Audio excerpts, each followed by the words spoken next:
Okay, and the next item of business is a members' business debate on motion 15413 in the name of Michelle Thompson on promoting the role of women in Scotland's journey to net zero. The debate will be concluded without any questions being put. I would invite members wishing to participate to press the request to speak buttons and invite Michelle Thompson to open the debate around 7 minutes. Ms Thompson. Thank you, Presiding Officer. There's significant evidence to suggest our net zero ambitions are at serious risk unless we have a better focus on mobilising the commitment and talents of women in all areas of policy making, leadership and action. Research shows that women are more committed to recognising the need to reach net zero than men, despite being sidelined in many aspects of the work required. At COP26 held here in Scotland in 2021, climate change and gender equality was one of the topics being discussed. A coalition of women's groups called for women to play a greater role. Yet here in 2025, we must still repeat those calls. Perhaps because of this, there are some positive actions being taken in Scotland, such as those from Scottish Renewables. Their New Voices campaign, sponsored by Ørsted, provides a year-long series of workshops for 10 participants from underrepresented groups. This year, 6 of the cohort are women. Yet Scottish Renewables know there's a long way to go and point out women continue to face wide and varying barriers to equality throughout their careers, with a lack of encouragement to enter traditionally male-dominated fields such as STEM. There's been so far a lack of focus on the women involved in the renewable supply chain in Scotland. Presiding Officer, this must change. Their recognition of the issue is supported by international research. The global consultancy Oliver Wyman published research claiming that, although 1/5 of major corporations had pledged to meet net zero, albeit from 2050, few actively considered or included women in their climate action plans. Now, while diversity and climate change were viewed as priorities, astonishingly, the research notes almost none have considered how linking the two management priorities could accelerate their transition to net zero emissions. Some companies, such as Scottish Power, are addressing the problem and run programmes ranging from international leadership to setting up in-company women networks. As they say, the more we can do as an industry and a society to show the opportunities available to women, the more beneficial it will be on our journey to net zero. But one of the problems in the political sphere is the dominance of overly simplistic zero-sum thinking. This is beautifully explained in the blog by Professor Graham Roy and Sir Anton Muscatelli in an article published by the National Institute of Social and Economic Research this week. From my perspective, we must not see encouraging more women into policy making or leadership roles as if in a zero-sum game with men. It's all about improving the overall impact for everyone's benefit.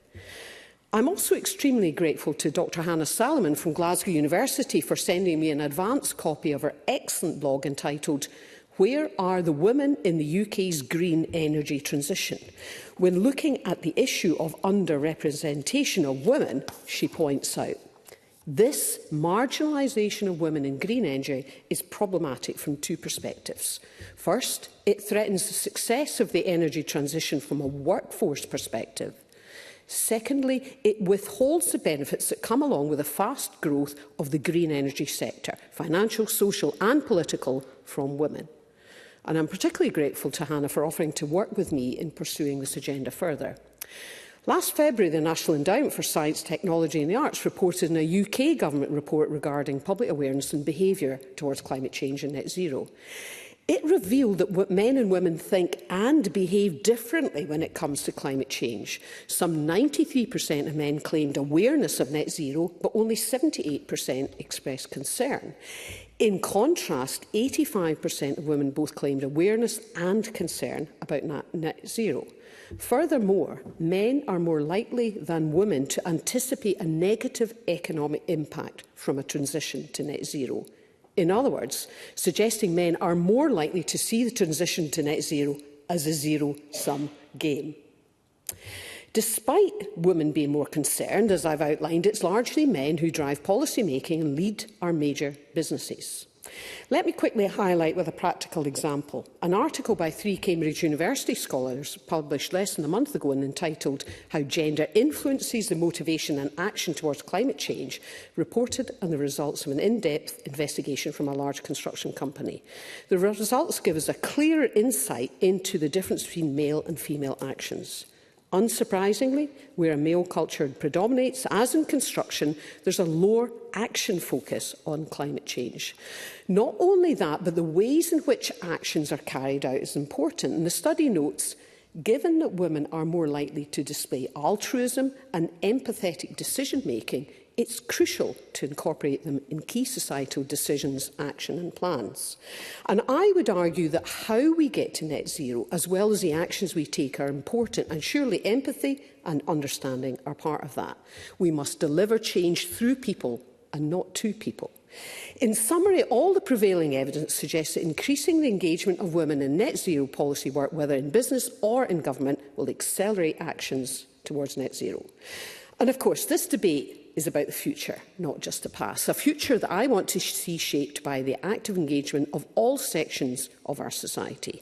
It's of course not just the energy sector, but all sectors of the economy and business that need to change. From the initial small-scale start-ups to large established corporations, the need to focus on net zero is considerable, but action can be accelerated by ensuring women have a much stronger role to play.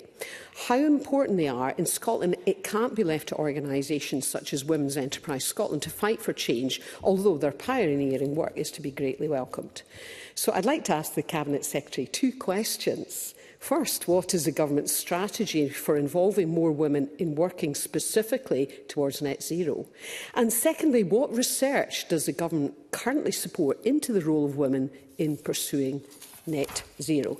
Presiding Officer, in closing, I don't see this as a party political issue, and I've deliberately avoided any party comment in my motion and speech.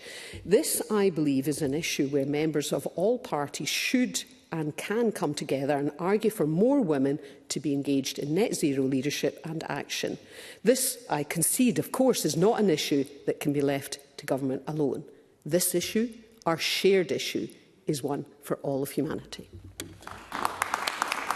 Thank you, Ms Thompson. We now move to the open debate. I call first Pam Gosal to be followed by Sarah Boyack, up to around 4 minutes. Ms Gosal. Thank you, Presiding Officer. Before I begin, I would like to thank my colleague Michelle Thompson for bringing this important issue to the Chamber. I know the member deeply cares about women and girls, and so that is why I am pleased to be speaking in today's debate. Last time I spoke in a similar debate, I provided examples of actions taken by higher education institutions to encourage women's inclusion in the STEM fields. Today, I would like to use my time to discuss how we can best encourage women to play their part in Scotland's journey towards net zero through business and education. It was good to hear Michelle Thompson speaking about Scottish Power. Last year, I was pleased to be invited to go along to Scottish Power's headquarters in Glasgow and to hear about the excellent work they do to promote women. I heard first-hand about their initiatives to support women and ethnic minorities through organisations such as VIBE and Connected Women. When it comes to women in enterprise, a 2023 survey from Women's Enterprise Scotland showed that women-led businesses were 22% of all employer businesses in Scotland. However, the same survey found that 39% of women entrepreneurs lacked confidence in their company's ability to achieve net zero, with only 4% applying for any related financial support. Education is key to encouraging women to join STEM and business. In my previous speech on this topic in 2023, I expressed my disappointment in this Government's decision to roll back in funding it had announced for Scotland's colleges and universities.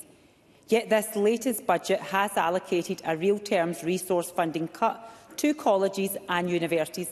I hope this decision is reconsidered. Universities and colleges do a lot to encourage female entrepreneurship and participation in STEM. For example, West College Scotland's Female Boss Enterprise Challenge empowered young women to become entrepreneurs and to pitch their ideas in front of judges. Education must also start from a young age. Schools should be encouraging girls to take up STEM subjects.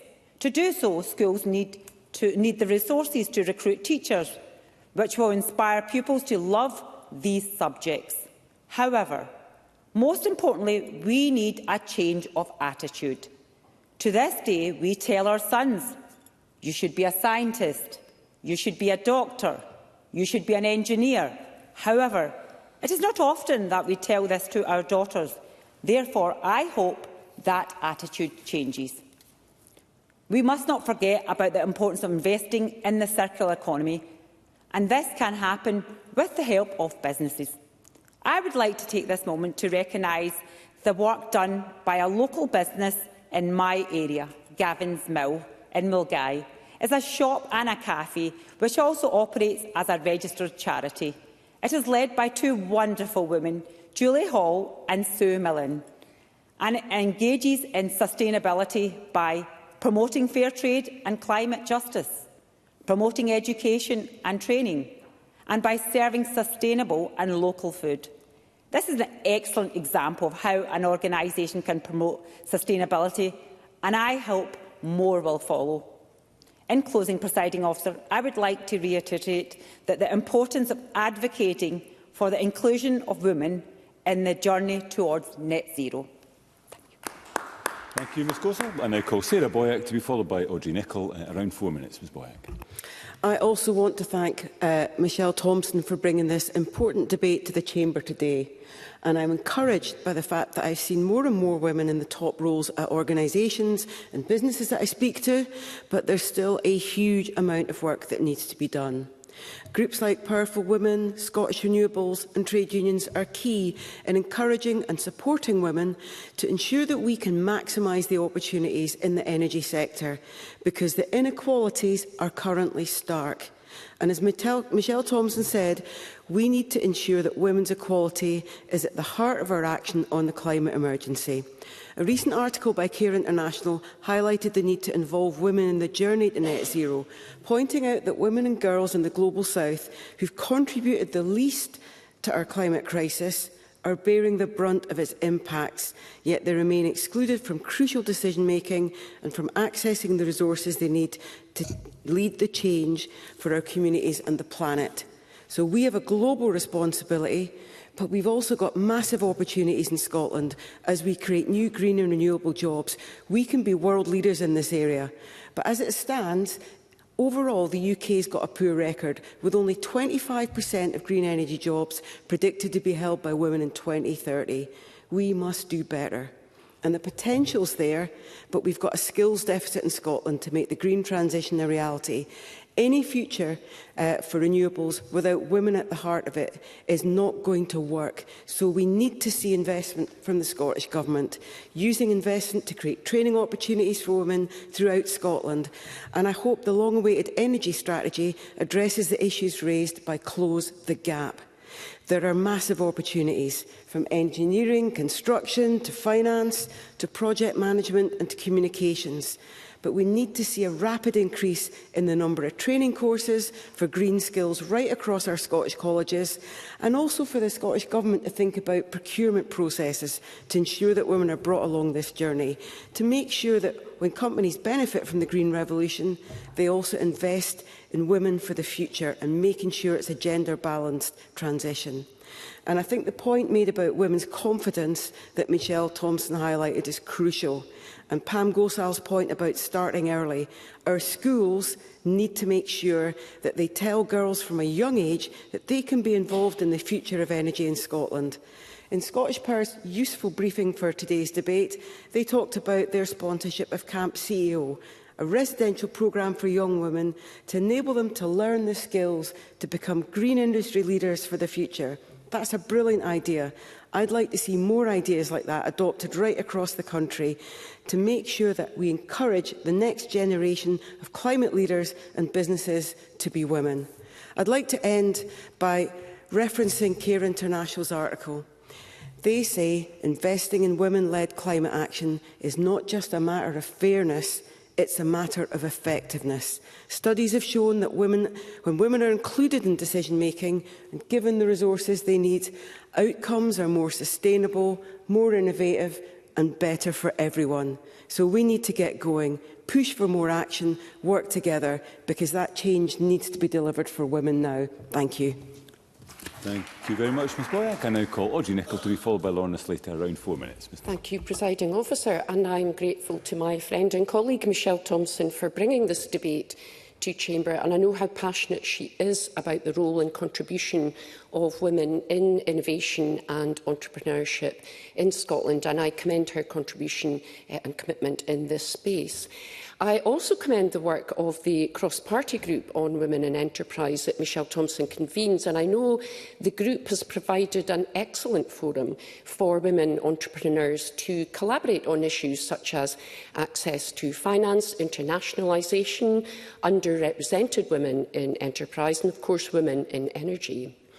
The motion is very comprehensive, and I agree that while there is a need to stimulate innovation and entrepreneurship amongst STEM-based sectors, it recognises the role of the wider business sectors in achieving net zero. So tech and digital skills, planners, lawyers, corporate hospitality, to name but a few. And the motion also highlights the number of females entering STEM-related education, employment or business start-ups remains weak in Scotland. And my personal interest in women in STEM is deeply linked to the North East energy sector and the rapidly growing demand for a strong STEM workforce to help Scotland become a global energy hub. Women entrepreneurs have a central role in this positive economic journey, and there is indeed a lot of work already being done in the energy space to make this happen.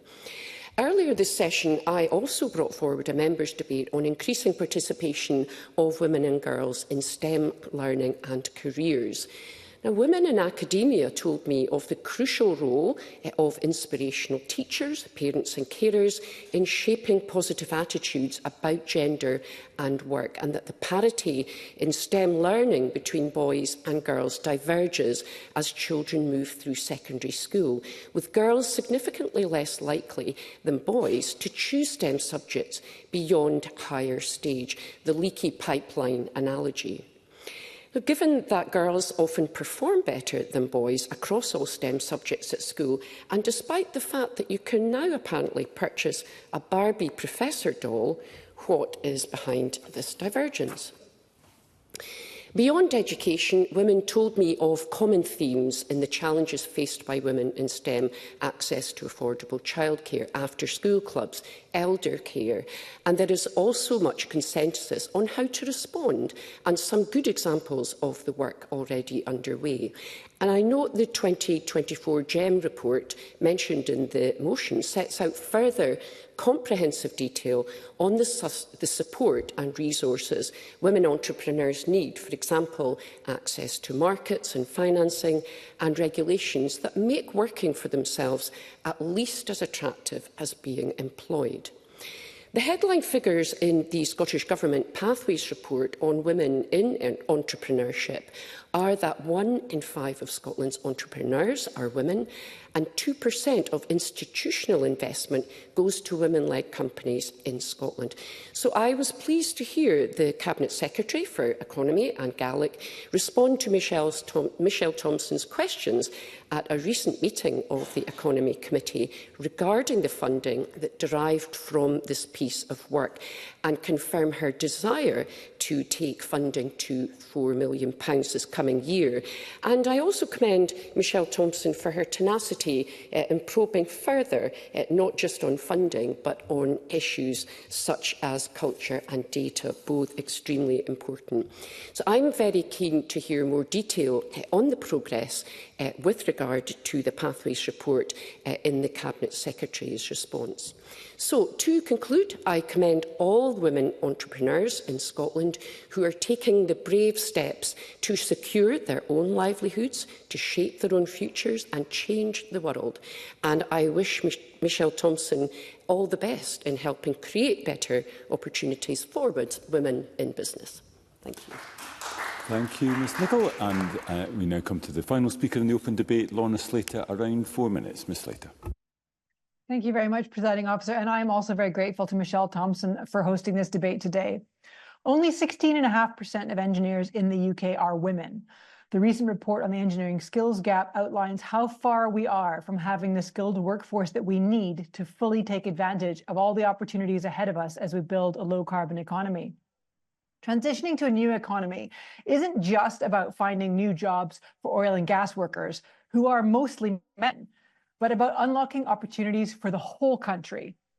Among the concerns on all our minds is how we maintain our income tax revenues as high-paying oil and gas jobs disappear. If we can support significant numbers of women who are historically lower paid to take up training in engineering and skilled trades, we tackle both problems, having skilled workers and increasing our income tax take, not to mention tackling inequality and boosting our economy more generally. We have an exciting opportunity here, a generation of 21st century Rosie the Riveter, Rosie the control systems engineer, Miriam the welder, Fiona the pipe fitter. There are many known barriers to women taking up such jobs: a lack of role models, teachers steering girls away from studying maths, physics, and computers. When the Committee for Economy and Fair Work visited Ferguson Marine, we had the chance to speak to a group of apprentices, all young men. When asked what made them decide to take up the apprenticeship, the answers were, oh, because my uncle did this, and because my parents said that if you have a trade, you've got a job for life. When I challenged the HR representative about the lack of women, the response I got was, well, we go along to the local high schools regularly, and we ask the girls if they have a passion for shipbuilding, and they say no. I was absolutely gobsmacked. Young men only need to go along with their family expectations and a desire for well-paid regular work. But young women are expected to demonstrate enormous passion for the topic. That's a huge inequality and barrier. Efforts to get more women into skilled trades and engineering in Scotland have been haphazard at best. Questions are normally met with a, well, we are doing things, they're just not working. No, they're not working. It takes a critical mass, about 35% of women in a space, to change the social dynamic to one where women can start to feel welcome, to feel normal and not singled out. The goal, therefore, needs to be to get critical masses of women into key skills areas, and I have some suggestions that will work. There should be gender quotas for any skills programs that are funded by public money: apprenticeships, college placements, scholarships. Publicly funded colleges should not be allowed to trap young women into low-paid careers and need to review their gender ratios in all their courses with respect to the wages that their graduates are achieving. Apprenticeships should be open to people of any age to enable everybody who needs to retrain in key areas. This would support women, career returners, and career changers. Improving gender balance must have clear, actionable actions as part of every strategy in the green economy: the energy strategy, NSET, the Climate Emergency Skills Action Plan, and not just a footnote of warm, fuzzy intentions that doesn't actually lead to anyone doing anything or changing anything. Organizations who are doing well with their gender balance need to be asked how they are achieving this and given the opportunity to share best practice. Examples from other countries should be investigated. Other countries have much higher levels of women in engineering and similar trades. Schools and careers advisors must actively encourage all young people, but especially women, to study maths, physics, computing, and practical skills. We need to tell a story about gaining the skills to save the world, about the excitement and rewards of working as part of a team, of problem solving, and coming up with creative solutions. There is an exciting future waiting for Scotland's women. The implementation of the recommendations of the Withers Review are an opportunity to address this matter seriously, and I hope that the Scottish Government will do so. Thank you very much, Ms Slater. And I now call on Kate Forbes to respond to the debate. Deputy First Minister, around 7 minutes. Thank you very much, Presiding Officer. And can I also join others in thanking Michelle Thompson for introducing today's debate. I am very conscious that if we are to see progress on this very important issue, then it has to be a collective effort with responsibilities clearly outlined for the private sector, on the public sector, but more than that, a responsibility for all of us to raise this as an issue of importance in our political chamber and in the culture. And I think there is an opportunity here coming out of the debate for doing some more work on a cross-party basis. And I would be very happy to convene a small cross-party discussion that considers these issues in greater detail, perhaps chaired by Michelle Thompson and contributed to by all of us, and perhaps some who are not in the political space either. Because Michelle Thompson sets out a number of questions that she has understandably posed to me in government about what the government is doing to involve more women in net zero and what research the government currently conducts. And maybe there is an opportunity to follow up from this event with a cross-party conversation if others like Pam Gossel and Sarah Boyack and Lorna Slater would also be interested in something like that. So perhaps we could consider what form that should take. The point that Michelle Thompson made in her statement, which was how we get to net zero matters just as much as getting there, is a vitally important question. It's essentially a definition of the just transition. We are all guilty of using that line, the just transition, without actually thinking about what it means. And the first word of just implies that there should be equity, there should be justice, there should be an elimination and eradication of inequity, of inequality. And the statistics that a number of people have shared during this debate illustrate the fact that it is anything but just yet. Pam Gossel talked about the fact that 22% of businesses are women-led, 39% lack confidence on net zero, I think was the quote that was used. Sarah Boyack used the quote that 25% of green energy jobs are predicted to be held by women, which shows an inherent inequity. Lorna Slater said that 16.5% of engineers are women, and we know that engineering is going to be a critical role for the just transition. So those figures all illustrate that if the just transition is indeed going to be just, we need to understand the impact on gender. Audrey Nicholl outlined the fact that we are dealing with, in her words, a leaky pipe, in that the challenge is not the level of initial interest or even the level of initial job entry. It is what happens to those jobs. And she used, I think actually it was Sarah Boyack that used the quote that this is not just a question of fairness, but indeed of effectiveness. So for the just transition to work, it has to be just on the basis of gender. And if it is to be a transition, in other words, effective, then we also need women in the driving seat. I would. I thank the Deputy First Minister for taking the intervention, and I agree that much of this has to be involved in the just transition. Obviously, we're still waiting for the energy strategy and just transition plan. So will that be something that's in that plan, and will we see that plan this financial year? Deputy First Minister. Well, I heard Sarah Boyack talk in similar terms about putting a lot of store on the energy strategy, which, if I could gently suggest, I think is the wrong approach. I think we know a lot of what we need to do right now in terms of the Just Transition Plan. I do think that should be conscious of skills. I imagine the energy strategy will probably be the subject of extensive debate. Sadly, I imagine the support for women that is in that or not in that will probably get very little attention, considering some of the other issues that it raises. Sarah Boyack. I'm very grateful to the Deputy First Minister for taking intervention. If I could just ask her to read the submission by Close the Gap. It addresses all those issues and highlights how we need to do more. Thank you. Deputy First Minister. Great. Well, happily, and that perhaps confirms my point that I get a little bit nervous when people identify a future strategy that is to be published as holding the answers, when actually I think we kind of know, even on the basis of the stats that have been shared today, what we need to do.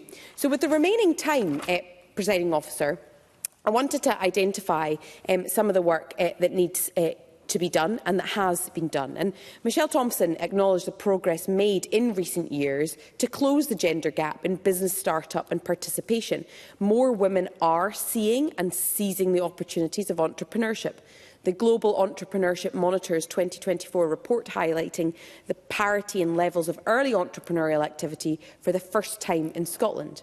The growth that the Global Entrepreneurship Monitor sets out reflects years of work by many across this chamber and the work of organisations like Women's Enterprise Scotland, whose research has prompted today's debate.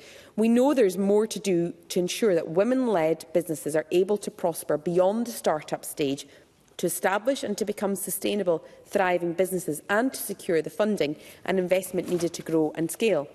And the reason I'm responding to today's debate is because I am leading the work to implement the recommendations of Anna Stewart's Pathways report, and there is a £2.6 million funding that is a record in this financial year to widen participation in entrepreneurship through delivery of the Pathways Fund and the South of Scotland Enterprise Pre-Start Regional Pilot. That funding increases to at least £4 million in the next financial year.